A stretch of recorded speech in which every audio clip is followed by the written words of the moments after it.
लघुत्तम समापवर्त्य। इस वीडियो में लघुत्तम समापवर्त्य की अवधारणा और परिभाषा तथा दो या दो से अधिक संख्याओं का लघुत्तम समापवर्त्य निकालना। टीचर्स, इसी कक्षा में आगे चलकर बच्चों को असमान हर वाले भिन्नों की संक्रियाओं वाले प्रश्न भी हल करने हैं। आप तो जानते ही हैं कि वहाँ पर बच्चों को लघुत्तम समापवर्त्य निकालने की ज़रूरत पड़ती है, इसलिए बच्चे इसे जितना लिख लिख कर हल करेंगे उन्हें उतनी ही जल्दी लघुत्तम समापवर्त्य निकालना आ जाएगा। तो चलिए पहले हम 2 और 3 के अपवर्त्यों की एक तालिका बना लेते हैं। इस तालिका में 1 से 20 तक संख्याएं लिखी हुई हैं। इन संख्याओं में से जो भी संख्या 2 और 3 की अपवर्त्य है उस पर इस तरह सही का चिन्ह लगाते चलेंगे। तो अब इस तालिका में देखकर बताओ कि ऐसी कौन-कौन सी संख्याएं हैं जिनमें 2 और 3 दोनों के अपवर्त्यों पर सही का निशान लगा हुआ है। 6, 12 और 18 है ना? तो ये तीनों संख्याएं 2 और 3 के समान अपवर्त्य या समापवर्त्य कहलाएंगी। ठीक है? अच्छा, ये बताओ कि इन तीनों संख्याओं में सबसे छोटी संख्या कौन सी है? 6 है ना? तो सबसे छोटे समापवर्त्य को लघुत्तम समापवर्त्य भी कहा जाता है। लघुत्तम मतलब सबसे छोटा और समापवर्त्य मतलब समान अपवर्त्य। तो सबसे छोटा समान अपवर्त्य हुआ लघुत्तम समापवर्त्य। बच्चों, लघुत्तम समापवर्त्य को शॉर्ट फॉर्म में LS भी लिखा जाता है। इंग्लिश में इसे लीस्ट कॉमन मल्टीपल कहा जाता है और शॉर्ट फॉर्म में LCM लिखा जाता है। तो अब यदि आपसे 4, 5 और 20 का लघुत्तम समापवर्त्य पता करने को कहा जाए तो आप कैसे करेंगे? 4 के अपवर्त्य 4, 8, 12, 16, 20, 24, 28, 32, 36, 40। 5 के अपवर्त्य 5, 10, 15, 20, 25, 30, 35, 40, 45, 50। 20 के अपवर्त्य 20, 40, 60, 80, 100, 120, 140, 160, 180, 200। अब बताओ 4, 5 और 20 के समान अपवर्त्य क्या-क्या हैं? 20 और 40 और लघुत्तम समापवर्त्य या LS क्या हुआ? 20 हुआ ना? तो बच्चों, इससे एक और चीज पता चलती है कि किन्हीं 2 या 3 संख्याओं का LS उसमें से किसी भी संख्या से कम नहीं हो सकता। अच्छा, ये तो हो गया लघुत्तम समापवर्त्य निकालने का पहला तरीका। LS निकालने की एक और सरल विधि है जिसे विभाजन विधि या भाग विधि कहा जाता है।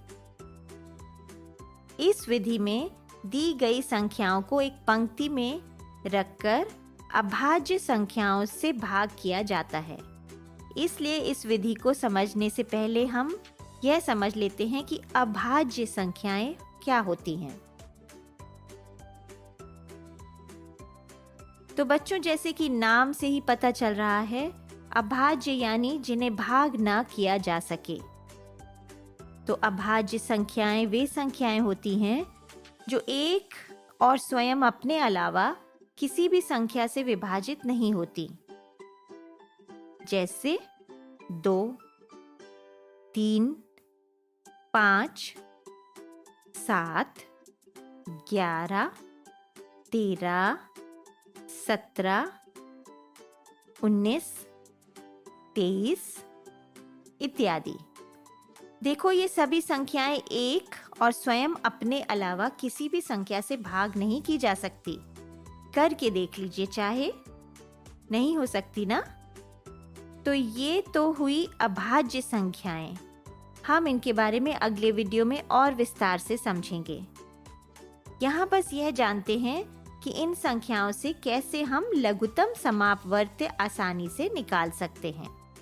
तो ऐसा करते हैं कि यही संख्याएं जिनका हमने पहले तरीके से ल स निकाला था, यानी 4, 5 और 20 का ल स किसी और विधि से निकाल कर देखते हैं कि एक ही उत्तर आता है या नहीं।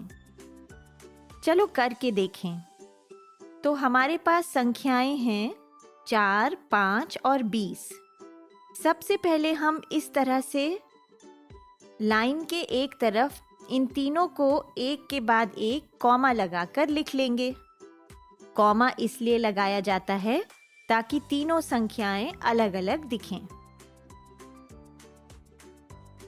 विभाजन विधि में हमें ऐसी छोटी अभाज्य संख्या से भाग शुरू करना होता है जो दी गई संख्याओं में सबसे ज्यादा संख्याओं को भाग कर सके।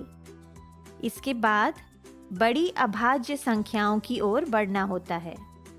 इसका मतलब अब हमें कोई ऐसी सबसे छोटी अभाज्य संख्या ढूंढनी है जो 4, 5 और 20 को भाग कर सके। सबसे छोटी अभाज्य संख्या है 2, तो हम 2 से इन दी हुई संख्याओं को भाग करेंगे।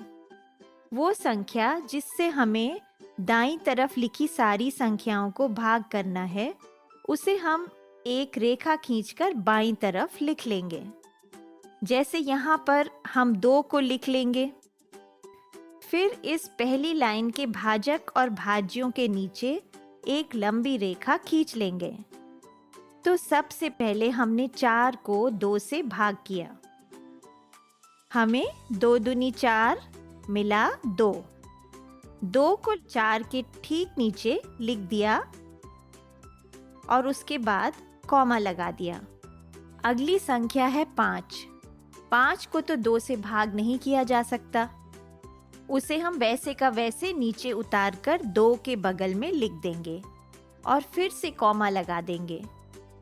अब अगली संख्या है 20। 20 को 2 से भाग किया। 2 दहम 20 तो मिला 10। तो 20 के नीचे लिख दिया 10। अब हमारे पास फिर से 3 संख्याएं आ गईं, 2, 5 और 10। हमने इनके नीचे भी एक लंबी रेखा खींच दी। इन्हें भाग करने के लिए भी सबसे छोटी अभाज्य संख्या होगी 2। तो 2 को 2 से भाग किया। 2 एकम 2 मिला 1। 2 के नीचे लिख दिया 1। फिर 5 को तो 2 से पूरा पूरा भाग नहीं कर सकते, तो उसे वैसे ही नीचे उतार दिया और कॉमा लगा दिया। उसके बाद 10 को 2 से भाग किया। 2 पंजे 10 तो मिल गया 5। 5 को हमने 10 के नीचे लिख दिया। अब हमारे पास फिर 3 संख्याएं आ गईं, 1, 5 और 5। इनके नीचे एक लंबी रेखा खींच दी। इन संख्याओं को जो अभाज्य संख्या पूरा पूरा भाग कर सकती है वो है 5। तो हम बाईं तरफ 5 लिखकर इन तीनों संख्याओं को बारी बारी से 5 से भाग करेंगे। सबसे पहले है 1। 1 को तो हम वैसे ही नीचे उतार लेंगे। फिर है 5। 5 से 5 को भाग किया। 5 एकम 5 मिला 1। उसके बाद अगले 5 को 5 से भाग किया। 5 एकम 5 फिर मिला 1। यानी अंत में हमारी तीनों संख्याएं हो गई 1, 1 और 1। बस जैसे ही हमारी सारी संख्याएं हो जाएं 1, तो उसका मतलब है कि हमारी भाग की विधि से ल स निकालने की प्रक्रिया समाप्त हो गई। अब बस एक कदम बाकी है। हमें बाईं ओर लिखे सभी भाजकों को गुणा करना है। तो यहाँ हो गया 2 गुणा 2 गुणा 5। कितना हुआ? 20 हो गया। इसका अर्थ हुआ कि 4, 5 और 20 का लघुत्तम समापवर्त या ल स हुआ 20। पहले भी हमारा उत्तर 20 ही आया था ना? समझ में आया आपको? इस प्रकार के कई उदाहरण वर्कबुक में दिए गए हैं। उनका अभ्यास करने से यह सरल लगने लगता है। आपको ये वीडियो देखकर मजा आया ना? अगर आप इस वीडियो से संबंधित अन्य संसाधन जैसे कि अन्य वीडियो, गतिविधियां, क्विज इत्यादि देखना चाहते हैं तो अभी डाउनलोड करें संपर्क स्मार्ट शाला मोबाइल एप्लीकेशन। और हाँ, अगर आपको ये वीडियो अच्छा लगा हो तो इसे जरूर लाइक करें। और भी नए नए वीडियोस देखने के लिए सब्सक्राइब बटन पर क्लिक करना न भूलें। मिलते हैं बहुत जल्द YouTube और संपर्क स्मार्ट शाला ऐप पर।